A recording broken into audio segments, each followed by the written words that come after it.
अक्सर जब आप लोग अपने ऑफिस वर्क में, अपने काम में बहुत ज़्यादा बिजी हो जाते हैं और आप अपने आप को टाइम नहीं दे पा रहे होते, तो उस वक्त आप लोग कोशिश किया करते हैं कि क्यों ना कुछ ब्रेक हासिल किया जाए, कोई प्लानिंग की जाए और कोई ऐसा प्रोग्राम बनाया जाए जिसके ज़रिए हम सैरो तफरी पे जा सकें। और हर किसी के लिए मुख्तलिफ अट्रैक्शंस हुआ करती हैं। कुछ लोगों को समंदर की तरफ जाना पसंद होता है, कुछ लोग हकिंग को पसंद किया करते हैं, जबकि कुछ लोग प्रेफर करते हैं लॉन्ग रूट पे या लॉन्ग ड्राइव पे, या आप कह सकते हैं कि रोड ट्रिप पर जाएं। आज की ये जो कहानी है, ये कुछ ऐसी ही कहानी है जिसके बारे में आप कह सकते हैं कि ये बेसिकली एक ऐसे रोड ट्रिप की कहानी है कि जिसको सुनने के बाद आप यकीनन तौबा करेंगे कि आपकी जिंदगी में कभी ऐसा कोई ट्रिप ना आए। जी हाँ, ये जो कहानी है ये बहुत ही हौलनाक कहानी है। और जब मैंने भी इस कहानी को सुना था और मैंने कुछ सेकंड के लिए अपने आप को उस सिचुएशन में तसव्वुर किया था, तो मेरे रोंगटे खड़े हो गए थे। अल्लाह ना करे कि आप लोगों की जिंदगी में कभी कोई ऐसा ट्रिप आए। लेकिन इससे पहले कि हम इस कहानी की तरफ बढ़े, मैं आपसे रिक्वेस्ट करता हूं कि सबसे पहले आप लाइक का बटन प्रेस कर दें और इसके अलावा 1 मिनट लूंगा। कुछ छोटे छोटे क्वेश्चंस हैं जो मुझसे बार बार मुख्तलिफ तरीकों से पूछे जा रहे हैं। जैसे कि एक आम सा सवाल है, लोग बोलते हैं कि अब आप इंट्रोडक्शन नहीं देते, सलाम नहीं करते। तो सलाम ना करना हरगिज ऐसा नहीं है। असल में जो ज़्यादातर अक्सरियत जो लिसनर्स हैं वो सिर्फ यहाँ पर स्टोरी सुनने के लिए आते हैं और वो यही चाहते हैं कि सिर्फ इस चैनल पर स्टोरीज हो। और जो दूसरा सबसे अहम क्वेश्चन है, क्या व्हाट्सएप नंबर अवेलेबल नहीं है, उसकी 2 वजूहात हैं। एक वजह तो ये है कि मैं वापस पाकिस्तान में मौजूद हूँ, और जो दूसरी सबसे अहम वजह है कि उस पर आमतौर पर स्टोरीज के बजाय फालतू मैसेजेस आया करते थे। कुछ लोग बाकायदा अब्यूसिव लैंग्वेज यूज करते थे और वो उन लोगों को भी गालियां बका करते थे जो इस दुनिया में मौजूद नहीं है। और बाकी जो चैनल की ग्रोथ की बात है, तो ग्रेजुअली चीज़ें बेहतर होती हैं और आपको पता है कि जो भी सब्सक्राइबर हैं वो अल्हम्दुलिल्लाह जेन्युइन है। जो भी व्यूज़ हैं, जो भी लाइक्स हैं या जो भी कमेंट्स हैं, ये सारे के सारे जेन्युइन हुआ करते हैं। आजकल बहुत आसान है कि आप अपने सब्सक्राइबर्स हासिल कर लें, व्यूज़ ले लें, लाइक्स ले लें, या फिर आप गूगल के जरिए या मुख्तलिफ तरीकों से मार्केटिंग करें। तो मेरा फर्म बिलीव है कि मैं इंशाल्लाह इसी तरह क्वालिटी काम करता रहूंगा और ग्रेजुअली ये चैनल ग्रो होता चला जाएगा। अब हम चलते हैं अपनी स्टोरी की तरफ। ये जो वाकया है ये 1981 का वाकया है। अमेरिका के एक गांव के अंदर एक फैमिली रहा करती थी। इस फैमिली के जो सरबराह थे उनको कुछ छुट्टियां मिली, और जब उनको छुट्टियां मिली तो उनके जो बच्चे थे वह इनके पीछे लगे हुए थे कि क्यों ना पिकनिक पे जाया जाए या फिर हाइकिंग का प्रोग्राम बनाया जाए, और अगर ये दोनों चीजें नहीं हो सकती तो हमें कोई ना कोई रोड ट्रिप प्लान करना होगा। खैर, काफी डिस्कशन के बाद ये जो फैमिली है वो डिसाइड करती है कि हम लोग डेल्टन हाईवे, जो कि यूएसए में मौजूद है, जो कि तकरीबन 400 माइल्स पर मुश्तमिल है, और इस 400 मील के अंदर अंदर बहुत सारे फॉरेस्ट आते हैं, बहुत सारे टंडराज आते हैं, और इसके साथ साथ कुछ हिस्सा रिवर भी हुआ करता है। खैर, इन लोगों ने अपनी जो भी बेसिक तैयारियां थी वह सारी की सारी तैयारियां की, और ये जो ट्रिप प्लान किया था ये तकरीबन 2 दिन का था। यानी ये लोग प्लान कर चुके थे कि ये जो 400 माइल्स है इसको आहिस्ता आहिस्ता करके ग्रेजुअली तय करेंगे। और ये लोग जब इस सफर पर रवाना हुए तो शाम के तकरीबन 5 बजे का टाइम था। जैसे जैसे ये लोग आगे बढ़ रहे थे वैसे वैसे मगरिब होती चली जा रही थी, और बिल आखिर रात के तकरीबन 9 बजे यह एक ऐसे पॉइंट पर पहुंचे जहां पर इन्होंने देखा कि 2 रास्ते निकल रहे हैं, जिसमें एक रास्ता था जो सीधे हाथ की तरफ मौजूद था, जबकि एक रास्ता था जो उल्टे हाथ की तरफ जा रहा था। अब उस दौर में आपको पता है कि मैप की फैसिलिटी वैसे मौजूद नहीं थी, लेकिन लोग अंदाजे से या कागज की सूरत में नक्शे को अपने पास रखा करते थे। तो उस फैमिली के जो सरबरा थे उनके पास एक मैप मौजूद था, लेकिन अजीब बात यह थी कि उस मैप के ऊपर 2 रूट नहीं थे। उस मैप के मुताबिक एक ही रास्ता था जो कि सीधे हाथ की तरफ, यानी सीधा सीधा जा रहा था। खैर, इन्होंने अपने हिसाब से फैसला किया और इन्होंने सोचा कि हो सकता है कि जो मैप हो ओल्ड डेटेड हो, या इस पर जो भी इंफॉर्मेशन है वो अभी तक अपडेट नहीं हुई हो। लिहाजा बजाय इसके कि यह सीधे हाथ की तरफ यानी जो रूट सीधा जा रहा था वहां पर जाते, इन लोगों ने उस तरफ से लेफ्ट साइड पे जाना बेहतर समझा। अब यह हल कह के रुकते रुकाते उस तरफ जा रहे थे, और जैसे जैसे ये आगे बढ़ रहे थे तो शुरू शुरू में तो लाइट्स मौजूद थीं, लेकिन तकरीबन 2 या 4 मील का फासला तय करने के बाद आहिस्ता आहिस्ता जो लाइट्स थीं ये ना सिर्फ कम हो रही थी, बल्कि एक पॉइंट ऐसा नजर आ रहा था जहां पर लाइट्स मुकम्मल तौर पे मौजूद ही नहीं थी। अलबत्ता ऐसा था कि इनके लेफ्ट साइड पे या इनके राइट साइड पे दोनों तरफ जंगलात मौजूद थे, और इनको यह यकीन था कि ये जिस रास्ते पर चल रहे हैं शायद यही सही रास्ता है। खैर, अब जो ये फैसला पहले कर चुके थे तो उसके मुताबिक इनको निभाना था। लिहाजा ये तकरीबन 1 घंटे तक मजीद इस रास्ते पर चलते चले गए। अब जैसे जैसे ये मजीद आगे बढ़ रहे थे वैसे वैसे इनको अंदाजा हो चुका था कि एक ऐसी जगह पर पहुंच चुके हैं जिस रोड पर सिर्फ अकेली वाहिद इनकी गाड़ी मौजूद है, और इनके अलावा ना कोई कमर्शियल कार है, ना कोई प्राइवेट कार है, और ना ही कोई दूसरी गाड़ी या घर कर गरीबो जवार में मौजूद है। हालांकि 1981 में भी अगर आप चेक करें या 1980 का जो एरा था उसमें देखें तो जो अमेरिका के हाईवेज थे, खास तौर पे जो डेल्टन हाईवे था, वहां पे भी मेजॉरिटी एरिया इस तरह का था जहां पर लाइट्स मौजूद थी। खैर, ये जो साहिब खाना थे वो बड़े परेशान थे और इनकी समझ नहीं आ रहा था कि मैं किस मुश्किल में या किस दलदल में फंस चुका हूं। इसके साथ साथ किस्मत ने इनके साथ मजीद बेरखी की कि कुछ देर गाड़ी चलने के बाद एकदम से इनकी जो गाड़ी का टायर था वो ब्रस्ट हो गया।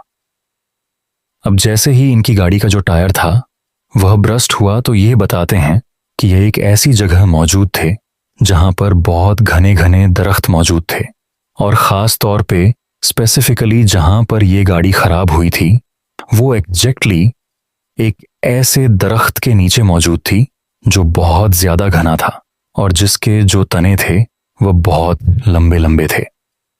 खैर, ये गाड़ी से उतरे और गाड़ी से उतरने के बाद जो भी पीछे डिग्गी मौजूद थी वहां से इन्होंने रिजर्व टायर निकाला और उसको गाड़ी में लगाने लगे। अभी इनको टायर चेंज करते हुए 2 या 4 मिनट ही गुजरे होंगे कि इनको ऐसा लगने लगा कि गाड़ी की जो छत है उसके ऊपर कुछ आके टपकना शुरू हुआ है। जैसे कि आमतौर पर पानी की बूंदें जब गाड़ी की छत पर गिरा करती हैं तो एक आवाज आया करती है, वैसे ही बूंदों के गिरने की आवाज सुनाई दे रही थी। अब जब इनको आवाज आने लगी और इनके साथ साथ जो भी इनके फैमिली मेंबर्स थे उन बच्चों को भी ये आवाज आने लगी, तो अल्टीमेटली एक एक करके बच्चे भी संगीत बाहर की तरफ आना शुरू हुए, और ये जो साहब जो कि टायर चेंज कर रहे थे ये भी गाड़ी के नीचे से बाहर की तरफ निकल आए। अब क्योंकि इनके पास टॉर्च लाइट मौजूद थी तो इन्होंने टॉर्च लाइट की मदद से जब गाड़ी की छत पर देखा तो ये देख के इनके औसान खत्म हो गए कि गाड़ी की छत पर मुसलसल खून की बूंदें पेड़ के ऊपर से नीचे गिर रही हैं, और ये जो खून था ये बड़ा ताज़ा खून था और ऐसा लग रहा था जैसे किसी जानवर को या किसी भी इंसान को काटने के बाद जो खून निकला करता है यह वैसा ही खून है जो उनकी गाड़ी पे मुसलसल गिर रहा है। अब गाड़ी की छत पे जो खून टपक रहा था या जिस तरफ से या जिस दरख्त के हिस्से से टपक रहा था, जब इन्होंने टॉर्च लाइट उस तरफ मारी तो इनको दरख्त के ऊपर कोई चीज लटकी हुई नजर आने लगी, और जब इन्होंने उस चीज के ऊपर लाइट मारी तो इन्होंने देखा कि किसी औरत के बहुत लंबे लंबे बाल हैं और उन बालों में से खून टपक के गाड़ी की छत पर गिर रहा है। यानी कि कोई औरत है जो दरख्त से उल्टी लटकी हुई है और ये जितना भी खून है ये उसकी बॉडी से, ये उसके बालों से टपक रहा है। अब ये बताते हैं कि जैसे जैसे ये जो लाइट थी ये ऊपर ले जाने लगे, और बिल आखिर जैसे ही ये जो लाइट थी जब उस औरत के चेहरे पर पड़ी तो ये बताते हैं कि उस औरत का जो चेहरा था वो बहुत ही खौफनाक चेहरा था, और उसके साथ साथ उसकी जो आई बॉल्स थी वो मुकम्मल तौर पर सफेद थी। हालांकि वो जो औरत थी वो बाकायदा दरख्त से उल्टी लटकी हुई थी। इसके बावजूद भी उसके चेहरे पर मुस्कुराहट मौजूद थी और वह इस कटी हुई गर्दन के बावजूद संगीत इनको देख के मुस्कुरा रही थी। यह इतना भयानक और इतना खौफनाक मंजर इनकी आंखों के सामने मौजूद था कि कुछ देर तक तो इनकी समझ ही नहीं आया कि इनके साथ हुआ क्या है। खैर, जैसे ही इनकी समझ में आया तो यह अपने बच्चों के साथ या जो भी फैमिली मेंबर्स गाड़ी से बाहर निकल सके थे उन सबको लेर रोड की तरफ यानी मजीद आगे की तरफ पैदल भागने लगे। ये बताते हैं कि इनकी देखा देखी जितने भी लोग थे जो गाड़ी में थे या बाहर आ चुके थे वह सारे के सारे इनके पीछे भाग रहे थे और ये बहुत बुरी तरह चीखते चिल्लाते हुए आगे बढ़ रहे थे। इसी तरह भागते भागते तकरीबन इनको 15 या 20 मिनट गुजरे तो बिलिखिर इनको एक ऐसी जगह नजर आई जहां पर पहले से एक लाइट लगी हुई थी। अब जैसे ही इनको लाइट नजर आई तो इनकी एक उम्मीद की किरण जागी और इनको लगने लगा कि शायद ये सही सिम में या सही जगह भाग रहे हैं। खैर, भागते भागते जब ये सारे के सारे वहां पर पहुंचे तो वह एक दीवार नुमा जगह थी और उस दीवार के साथ लाइट लगी हुई थी। अच्छा, इस दौरान में इन लोगों को मुसलसल महसूस हो रहा था कि इनके गरीब जवार से या जहां पर जो दरख्त मौजूद है उन दरख्तों में से किसी औरत के चीखने की या करहाने की आवाजें आ रही हैं और वह इस कदर बुरी तरह चीख रही थी कि कभी कभी तो लगता था कि उसकी चीख से इनके कान फट जाएंगे। एक अजीब खौफ के आलम में यह सुनसान हाईवे पर मौजूद थे और इन लोगों की समझ नहीं आ रहा था कि अगला स्टेप क्या ले। उन सब लोगों को, पूरी फैमिली को अपनी मौत यकीनी नजर आने लगी थी। खैर, इसी तरह 15 या 20 मिनट मजीद गुजरे होंगे कि अब इनको लगने लगा कि दूर रोड से एक गाड़ी चलती हुई आहिस्ता आहिस्ता इनकी तरफ बढ़ रही है। अब जैसे ही इनको गाड़ी की लाइट्स नजर आना शुरू हुई तो सबसे पहले इनको यही लगा कि शायद कोई पुलिस की गाड़ी है जो इनकी हेल्प करने के लिए या इनकी मदद करने के लिए इनकी तरफ बढ़ रही है। खैर, जैसे जैसे वह जो गाड़ी थी वह इनके बिल्कुल करीब पहुंची तो अब इनको अंदाजा हो चुका था कि यह जो गाड़ी है यह पुलिस की गाड़ी नहीं है बल्कि एक प्राइवेट कार है जो इनके बिल्कुल करीब आके यानी तकरीबन संगीत 15 या 20 फीट के फासले पे आके रुक चुकी है। ये अभी भी यही एक्सपेक्ट कर रहे थे कि गाड़ी के अंदर से कोई निकलेगा। शायद वह भी इनकी तरह रास्ता भूल गया होगा या कम से कम इनसे बाहर निकल के पूछेगा कि आप लोगों को क्या मेरी मदद की जरूरत है। लेकिन इत्तेफाक की बात यह है कि गाड़ी 15 या 20 फीट के फासले पर मौजूद थी। इसकी लाइट्स ऑन थी और बाकायदा यह स्टार्ट थी। लेकिन उसके बावजूद भी 5 या 10 मिनट तक वेट करने के बावजूद उस गाड़ी में से ना कोई निकला और ना ही उस गाड़ी के अंदर कोई मूवमेंट महसूस हुई। बहरहाल, ये जो साहिब खाना थे, जब इन्होंने उस गाड़ी को देखा और इनको लगा कि इस गाड़ी से कोई बाहर नहीं आ रहा है तो ये खुद से उस गाड़ी की तरफ भागने लगे। इनका इरादा यही था कि उस गाड़ी वाले के पास जाएंगे, उसकी हेल्प मांगेंगे और उसको बताएंगे कि इनके साथ क्या वाकया पेश आया है। ये जैसे ही उस गाड़ी के बिल्कुल करीब पहुंचे तो इन्होंने देखा कि ये जो गाड़ी है, इस गाड़ी के चारों जो शीशे हैं वो नीचे हुए हैं और शीशे नीचे होने के बावजूद भी ऐसा लग रहा है कि जैसे इस गाड़ी के अंदर कोई भी मौजूद नहीं है। हालांकि ये जो गाड़ी थी ये स्टार्ट थी, इसके अंदर लाइट्स मौजूद थी, लाइट्स ऑन हुई थी और उस दौर में, जिस दौर की ये कहानी है, आप एक्सपेक्ट नहीं कर सकते थे कि ऑटोमेटिक कार या रिमोट कार या जदीद टेक्नोलॉजी पर मुश्तमिल कोई इस तरह की गाड़ी हो सकती है। खैर, जब इन्होंने उस गाड़ी के अंदर मुकम्मल तौर पर देखा, इवन के टॉर्च लाइट मार के देखा, तो उस गाड़ी में कोई भी मौजूद नहीं था। बल ये जो गाड़ी थी ये इनके लिए किसी नेमत से कम नहीं थी और भले इसके अंदर कोई मौजूद हो या ना हो, ये फैसला कर चुके थे कि इस गाड़ी के अंदर बैठेंगे और इस गाड़ी के अंदर बैठ के मजीद जो सफ़र है उसको कंटिन्यू करेंगे और किसी भी तरह इस रॉन्ग टर्न से या इस रॉन्ग रूट से, इस हटेड हाईवे से अपनी और अपने बच्चों की जान छुड़ाने की कोशिश करेंगे।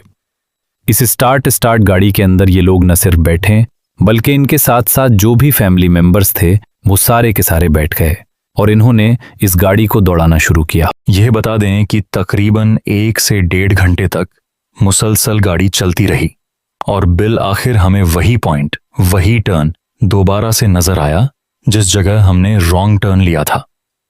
खैर, जैसे ही यह जो रॉन्ग टर्न हमें नजर आया तो ये जो गाड़ी थी खुद ब खुद बंद हो गई। ऐसा लग रहा था जैसे जो गाड़ी है यह भी खराब हो चुकी है या हमारे साथ ये मजीद आगे नहीं जाना चाहती। खैर, ये जो फैमिली थी ये वहां पर उतरी और उतर के पैदल जैसे तैसे ये जो 5 मिनट का रास्ता था वो तय किया और तकरीबन 1.5 से 2 घंटे तक मुसलसल उस ट्रैक पर चलती रही या आगे बढ़ती रही, जो कि एक्चुअल में सही रास्ता था। तकरीबन 2 घंटे चलने के बाद बिलिखिर इनको गाड़ियां नजर आना शुरू हुई और थोड़ी बहुत चहल पहल महसूस होने लगी। और उसके बाद बिल आखिर जब सुबह हुई तो सुबह होने के बाद इत्तेफाक से एक पुलिस की गाड़ी, या आप कह सकते हैं जो हाईवे पुलिस होती है, उसकी गाड़ी इनको पीछे से आती हुई नजर आई। जब वह गाड़ी इनको नजर आई तो इनकी उम्मीद की किरण जागी और इन्होंने उन पुलिस वालों को रोक के सारा का सारा वाकया शेयर किया। लेकिन ये जो पुलिस वाले थे ये मुसलसल कह रहे थे कि डेल्टन हाईवे के जिस रोड पर या जिस रूट पर हम मौजूद हैं इसका सिर्फ एक ही रास्ता है और वह यही रास्ता है जहां पर हम खड़े हुए हैं, जबकि आप जिस रॉन्ग टर्न की या 2 रोड की बात कर रहे हैं ऐसा कोई दूसरा रास्ता या दूसरा रोड कहीं भी मौजूद ही नहीं है। ये एक अजीब सी मिस्टीरियस स्टोरी थी जो कि अनसॉल्व थी और जिसका आज भी उस फैमिली को या उसके सरबराहों को या उनके बच्चों को नहीं पता चल सका कि आखिर उस रात उस लॉन्ग रूट पे या उस रोड ट्रिप पे या उस लॉन्ग टर्न पे ये लोग जहां पर चले गए थे ऐसा कोई रोड मौजूद ही नहीं था। अच्छा गाइस, उम्मीद करता हूं ये जो पहली स्टोरी थी, ये कहानी, ये स्टोरी आपको जरूर पसंद आई होगी। अब हम चलते हैं आज की दूसरी बहुत ही खौफनाक कहानी की तरफ और मैं उम्मीद करता हूं कि आपने अब तक इस ऑडियो को, इस वीडियो को लाइक जरूर कर दिया होगा। मेरा नाम माजिद है और मैं फेडल भी इंडस्ट्रियल एरिया में एक टेक्सटाइल के अंदर नाइट शिफ्ट की जॉब किया करता हूं। जिस तरह आप लोगों की जॉब होती है, आप लोगों की ड्यूटीज होती हैं, इसी तरह जो मेरी जॉब है वह शाम के तकरीबन 6 बजे शुरू होती है और रात के 3 या 4 बजे तक जारी रहती है। जब सारे के सारे जो भी स्टिचिंग यूनिट है ये सारे के सारे लड़के चले जाते हैं तो रात के तकरीबन 3-4 बजे मेरी ड्यूटी होती है कि इन सब के जाने के बाद जितनी भी मशीनन्स हैं मैं उन सारी की सारी मशीनन्स को ना सिर्फ चेक करूं बल्कि यकीन दहानी करूं ये सारी की सारी जो मशीनें हैं ये प्रॉपरली काम कर रही हैं। ये जो वाकया है ये तकरीबन 6 या 7 दिन पुराना वाकया है। मुझे याद है कि हफ्ते की रात थी और जितने भी लड़के थे यह अपनी शिफ्ट कंप्लीट करने के बाद एक एक करके जा चुके थे। रात के तकरीबन 3:30 बजे का टाइम था। मैं ऊपर फ्लोर पर पहुंचा और मैं ऊपर जाके जितनी भी मशीनन्स थी उनको बारी बारी चेक कर रहा था कि इसी दौरान में जो सबसे आखिर में मशीनें मौजूद हैं उनके चलने की आवाज आना शुरू हुई। अब जैसे ही मशीनन्स के चलने की आवाज आना शुरू हुई तो अल्टीमेटली आप सबसे पहले वहां पर देखा करते हैं जहां से मशीन के चलने की आवाज आती है। तो मैंने भी वहीं पर देखा क्योंकि अभी सारे के सारे लड़के तो जा चुके थे। तो भला ये जो मशीन थी खुद बवहा है, खुद कैसे चली थी। अब जैसे ही मैंने उस कॉर्नर की तरफ देखा तो मैंने देखा कि उस मशीन के आगे एक लड़की बैठी हुई है जिसकी मुश्किल से 19-20 साल की उम्र होगी। बहुत पतला सा उसका बॉडी स्ट्रक्चर है लेकिन उसकी जो आंखें हैं वह मुकम्मल तौर पर रेड है, यानी कि ऐसा लग रहा है जैसे उसकी आंखों से या तो खून निकल रहा है या उसकी आंखों में खून उतर चुका है। वो वहां पर बैठी हुई है और वहां पर बैठ के सिलाई कर रही है। अब ये जो हमारी टेक्सटाइल थी यहां पर लड़कियां काम किया करती थीं, लेकिन उनकी जो ड्यूटी थी वह सिर्फ दिन की औकात में हुआ करती थी। रात में भी किसी भी लड़की का काम करना या लेट नाइट तक रुकना किसी भी तरह अलाउड नहीं था। संगीत। जैसे ही मैंने उस लड़की को देखा तो पहले तो मेरी समझ नहीं आया, लेकिन अगले ही लम्हे मुझे एहसास हो गया कि यह जो लड़की है ये कम से कम इंसान नहीं है। अब जैसे ही मैंने ये सोचा संगीत, और मैं वहां से मुड़ना चाह रहा था या वहां से भागना चाह रहा था, तो उससे पहले कि मैं मुड़ता और उस जगह से बाहर आता वो जो औरत थी जो कि एक चुड़ैल थी, उसने कहा कि जा कहां रहे हो। अभी रुको। अभी तो संगीत हमारे काम करने का टाइम शुरू हुआ है। यह सुनते ही, इससे पहले कि वह कोई और रिएक्शन देती या मुझे नुकसान पहुंचाती, मैं जितना तेज हो सकता था वहां से भागता हुआ गिरता पड़ता जैसे तैसे नीचे आ गया। और जब मैं नीचे पहुंचा तो जो चौकीदार था उसको अंदाजा हो चुका था कि मैंने यकीनन किसी न किसी बुरी मखलूक को देखा है। इससे पहले कि मैं उसको बताता, वो कहने लगा कि आज आपने भी उसको देख लिया। जब उसने इस तरह से कहा तो मैंने पूछा, हाँ, मैंने एक औरत को या एक चुड़ैल को ऊपर देखा है। वो कहने लगा कि साहब, अक्सर रात को 4:30 बजे के बाद ये जो हमारी फैक्ट्री की छत है, ये जो भी इंडस्ट्री है, इसकी जो बालकनी है, अक्सर यहां पे वही पतली दुबली सी लड़की लाल आंखों के साथ खड़ी हुई होती है और देखते ही देखते गायब हो जाया करती है। खैर, उसके बाद से मैंने तौबा कर ली थी कि सबके जाने के बाद कम से कम मशीनन्स को चेक नहीं करूंगा।